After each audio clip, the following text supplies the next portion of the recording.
What's going on, everyone? Jeremy here from The Quartering, and, well, now they're just saying the quiet part out loud. We've long understood what Kevin Feige was really interested in his big push to change the literal face of Marvel, and now he's just saying it right out loud that white superheroes are bad for business, that they take away from other people.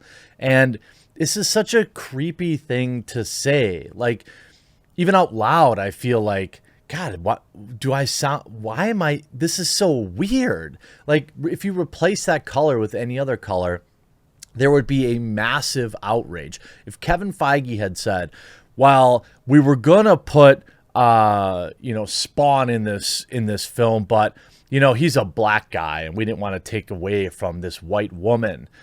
What in the world do you think the reaction would be? And just because he says white, it's suddenly not only okay, but applauded, celebrated by the mainstream media, places like Rolling Stone and a wide variety of other places. Look, I understand wanting to just chill and enjoy your cape films, and I would never judge anybody for even continuing to do so. I would ask you consider finding alternative ways to view these films, or wait for them to be free on streaming.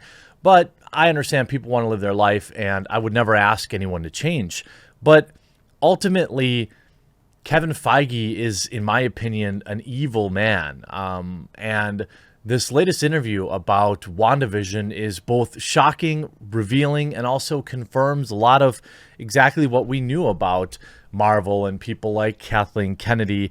I just don't understand this mindset whatsoever. And hey, by the way, if you're watching this video and you aren't yet subscribed, please do consider clicking that red subscribe button right below the video. It'll help you find my videos. I upload 3 to 5 a day, but it also lets YouTube know that, hey, people are interested in this channel. So I would really appreciate it. Now, Kevin Feige says Doctor Strange cut from WandaVision because he's white and male.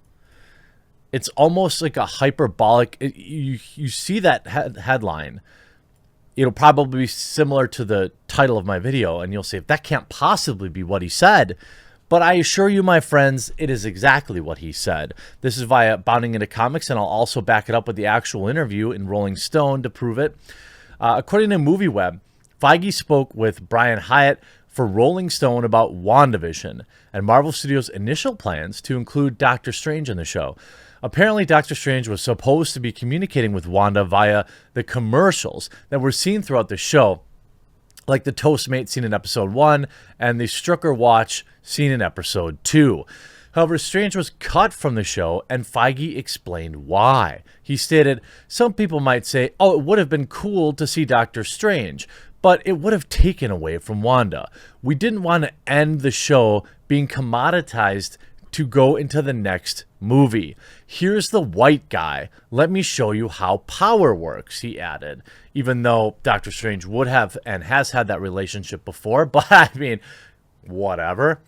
Not only was Strange cut from WandaVision, but apparently it meant they had to rewrite Doctor Strange in the multiverse madness too. Feige described the creative process, a wonderful combination of a very dedicated, coordinated chaos magic. Just another piece of evidence that Marvel Studios has lost its way and they are embracing identity politics.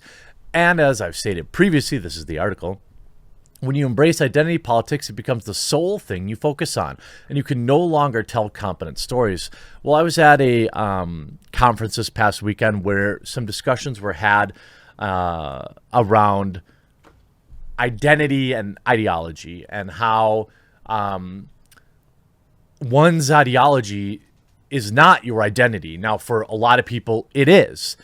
It can be financially prudent to do so. We talked about a lot of things like in certain communities, you see, people just embracing, like, you're more than your orientation. You're more than your political party. And Twitter seems to be a truly high concentration of weirdos that are like, I didn't like Trump, so that's who I am. Or I don't like Biden, so that's who I am.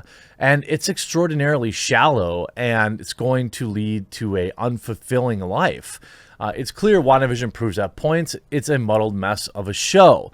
Not only do Feige's comments confirm the company is embracing identity politics, but his comment is extremely hypocritical given how the studio is famous for their end credit scenes that tease forthcoming movies. It's almost like those are specifically made to commoditize the next movie. For example, they tease Captain Marvel at the end of Avengers Infinity War, implying that moviegoers will need to see Captain Marvel in order to figure out how she figures in to the Avengers Endgame if she would be important to that film. It worked marvelously as Captain Marvel grossed $1.129 billion at the global box office with a $426 million domestic. As for the idea of a white guy training another superhero, that's exactly what they did with Spider-Man. Unlike the comics, where Spider-Man is predominantly shown as a self-made man, in the MCU, he receives significant support and training from Iron Man. Iron Man even teaches how to use his abilities and gives him technology that allows him to create better suits. Not only that, but the idea that Doctor Strange can't help Wanda out because he's white and a man is completely and utterly ridiculous. First of all, the MCU Doctor Strange is trained by the Ancient One, who is played by Tilda Swinton, a white woman of Celtic origin. In fact, much of the Doctor Strange movie is him receiving training and guidance from the Ancient One about how to master magic and become the next Sorcerer Supreme. I'm pretty sure they whitewashed that role too, if I remember right. Didn't they replace her with, because it was Tibetan or something like that? Oh, I can't remember exactly, but I feel like that was something. And speaking of the Sorcerer Supreme, that's who Doctor Strange is, and it's his job as the Sorcerer Supreme to protect the multiverse, specifically from mystical threats, as Wong explained in the film. He stated, quote, "The Ancient One is the latest in a long line of Sorcerer Supremes, going back to thousands of years ago to father the mystic arts." Agamotto built three. We don't need to go through all of that.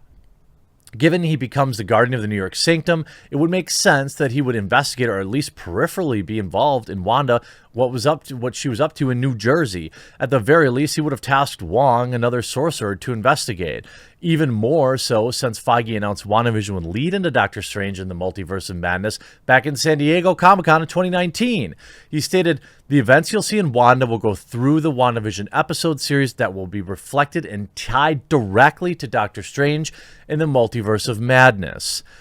It's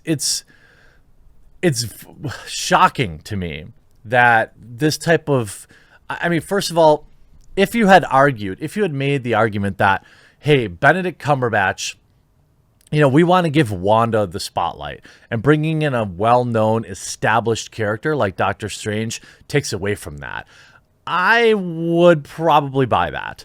But that's not what he said. He says it's because he was a white man. If we see, this is such a response. It's not that it would have been cool. It's that it was completely illogical for Doctor Strange not to show up when you supposedly have a shared universe of characters. You see here, it's not any more illogical that every Marvel hero with a standalone film defeating some world-threatening force of their own over and over again. The Marvel superheroes routinely do this in their own comic books going on 50 years now. I mean, nobody's buying this. It was literally the last episode of what was probably a series finale. No idea how it would have taken away from her when literally nearly every moment was about her. I extremely disagree. It would have been a nice treat and would have been a guest character that 100% would have made sense. I mean, why not just tease him at the end? Now, I don't think that the presence of or lack of Doctor Strange made or broke that series. What I thought started out as a very interesting and fun series. Like, the first 3 episodes were very good. And to me, it went basically progressively downhill as the season went on, culminating in a terrible season finale that had mixed messaging, and I was confused about who Wanda was, because really, Wanda is the villain in this show. It makes light of her literally enslaving an entire city who are in insufferable pain the entire time the series is going on. They even went on to show, when Vision was able to break people out of the spell, how terrified they were and how awful it was to be them. Wanda was unquestionably the victim here, or the villain here, but we're supposed to treat her like a superhero because she had her feelings were hurt about losing Vision. I don't buy that. I think it was poor story writing, because I mean, I won't say poor story writing, but the show couldn't decide, am I supposed to cheer for Wanda? I don't think so. I think you're supposed to see her as the villain, but certainly she won't be the villain in the Doctor Strange film, I can't imagine. And if you look at the original story, I want to show you the actual quote, of course, is just as I read it. You see here, some people might say, oh, it would have been so cool to see Doctor Strange, says Feige, but it would have taken away from Wanda, which is what we didn't want to do. We didn't want to end the show to be commoditized to go to the next movie. Here's the white guy. Let me show you how power works.